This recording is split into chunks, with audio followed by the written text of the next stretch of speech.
In the Beginning, 3 chapters is all it takes, by Mark Smith. In the beginning, that's what we are being told. Told by the anonymous author of Genesis, who didn't eyewitness the beginning, nor cite any sources who did. Some have speculated Moses wrote the book, but if so, then Genesis was written about 2,300 years too late to be an eyewitness account. And considering the vital importance of eyewitness accounts to Christians, this clearly disqualifies Moses as the author of Genesis. So, how did this anonymous author get his information? There are 2 possible ways. One, like the people shown here, he heard voices in his head, i.e., he was schizophrenic, or, as Christians call it, verbally inspired. Or 2, maybe he was a storyteller, enthralling his entertainment-starved tribe with clever fabrications. Either way, does the author show God-like intelligence? Or does the story just keep getting dumb and dumber? That is what we will find out. Are you smarter than BibleGod? You are. And that's why even a 5th grader could have done the universe better. For example, bees without stingers, California without quakes, and flatulence without the stank. If children can improve on BibleGod's handiwork, he is really dumb or doesn't exist. Divine intelligence in the book of Genesis? Really? Genesis 1:5. Daytime, evening, morning, i.e. sunrises, and night, i.e. sunsets, existing before the sun, which causes daytime, evening, morning, and night. Genesis 1:12. Fruit trees with no sun to warm the earth, thriving at apparently absolute 0 temperature. Genesis 1:10. With no sun in the solar system to heat the water, Genesis has liquid water existing at absolute 0. And if your second telling of the story contradicts your first, that's a sign you're lying. And apparently Genesis is lying, for the sequence of events found in the 2nd chapter grossly contradicts what's found in the 1st. As for intelligent justice, Adam and Eve are to be burned alive in hell for eating maybe an apple? Really? Only a fanatic with a warped sense of right and wrong would call that justice. Where is the intelligence in that? According to the Bible, women aren't worth listening to. We see this in Genesis chapter 3, where Adam wasn't punished for just eating the apple, but also for listening to his wife. Notice how Genesis 3:17 makes this clear. Because you have listened to your wife and ate from the tree, the ground is cursed, etc., etc., etc. The Bible is clear. Ignore women. Don't treat them like adults with opinions worth listening to. After all, they're just women. Death penalty for apple thieves? Maybe I saw this in the news the other day, or maybe I didn't. AP News, Eden, Texas. Judge Dredd, in a trial short by even Texas standards, scheduled execution for 2 apple thieves and all of their relatives. The couple, 13-year-old first-time offenders, were not allowed an attorney, appeal, or to even question the ruling. They were convicted of going to a neighbor's tree and removing an apple. Thereupon, their house was stormed by the Eden SWAT team and the suspects apprehended. Execution will take place in about 900 years. The Babysitter from Hell. According to Genesis, Adam and Eve were created in the Garden of Eden, a wondrous playground.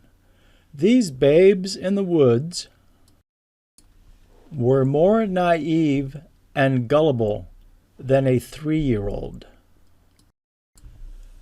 If told to stick their hands into a fire, they would have.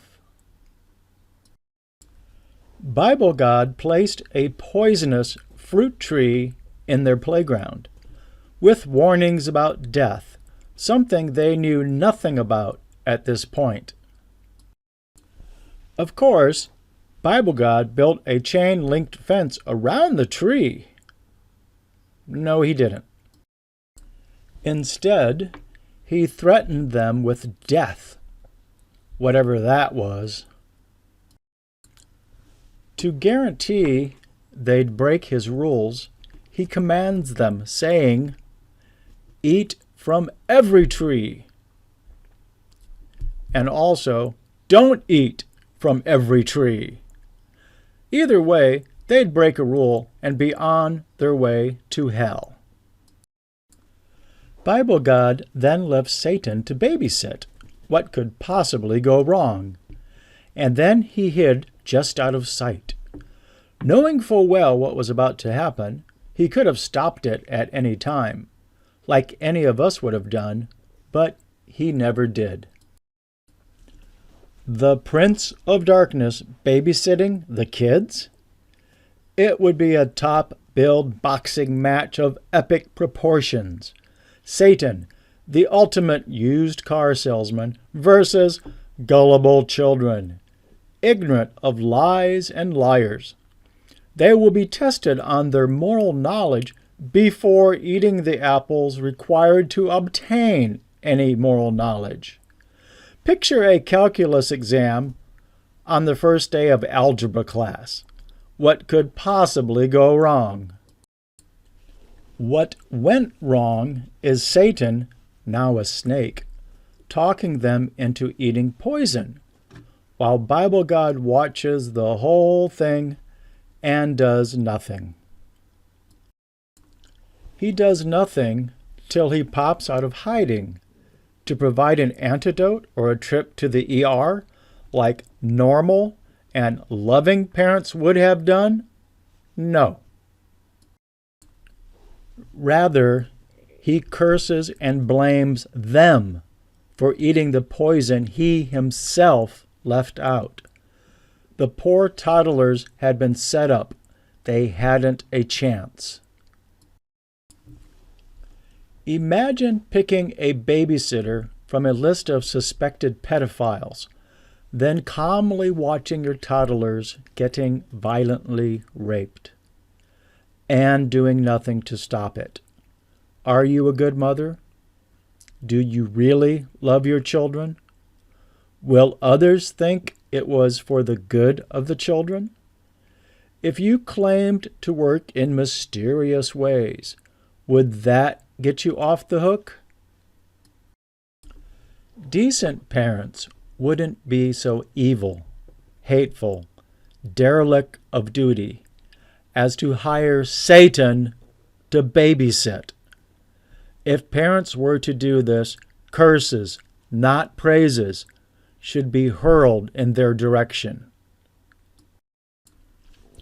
Christians, out of all the gods mentioned in the Jewish Bible, and these are just a few,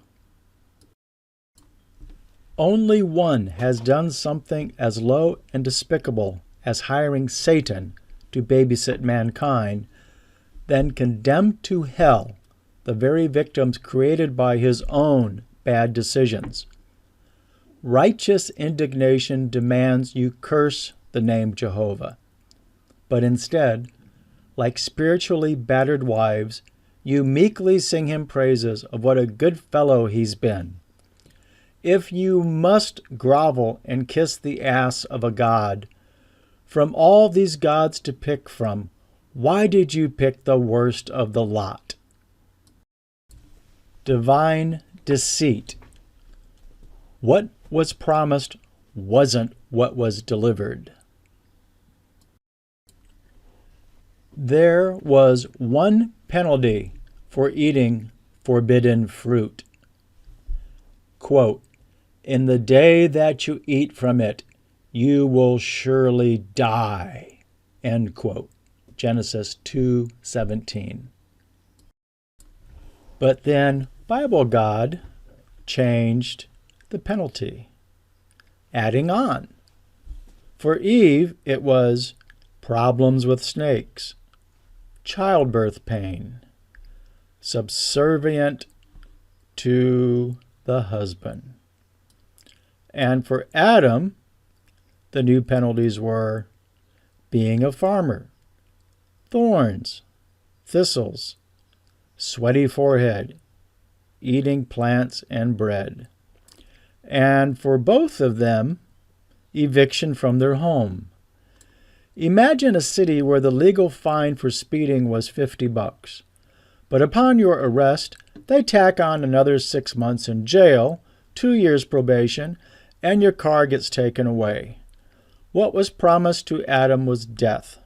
What was delivered was death, plus this, plus that, plus etc., etc., etc. That is dishonest. That is BibleGod. Bestiality and BibleGod. Once upon a time, the Lord God said, "It isn't good for the man to live alone. I need to make a suitable partner for him." So the Lord took some soil and he made animals and birds. He brought them to the man to see what names he would give each of them. Then the man named the tame animals and the birds and the wild animals. That's how they got their names. However, none of these was the right kind of partner for the man.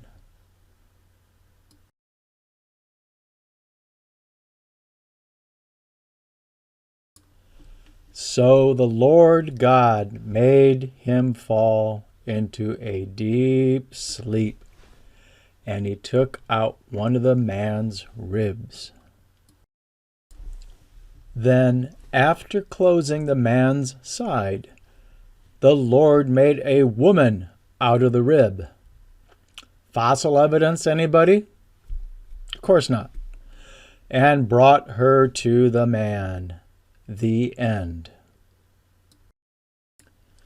So once upon a time, bestiality was A-OK with BibleGod. For immediately after declaring Adam needs a wife, presto, he makes animals, zebras, ducks, sea slugs, snails. Not just that, he then parades the millions of species in front of Adam one by one, so he could name them and Pick out a pet? No, a wife. Several months later, the last animal finally slithers by, but nothing apparently had stirred his sexual interest, and Adam was still sad and alone. BibleGod scratched his head and finally came up with a solution. He evolved a woman from a rib, and they lived. Well, you know how it ends, and it sure as hell wasn't happily ever after. The poor young couple got evicted by their landlord and sentenced to death. The end. Unintelligent design. BibleGod had said it's not good for man to be alone. But then he's the one who created the man alone in the first place. So with this statement, he's confessed to screwing up, botching the entire job. So much for hitting the mark.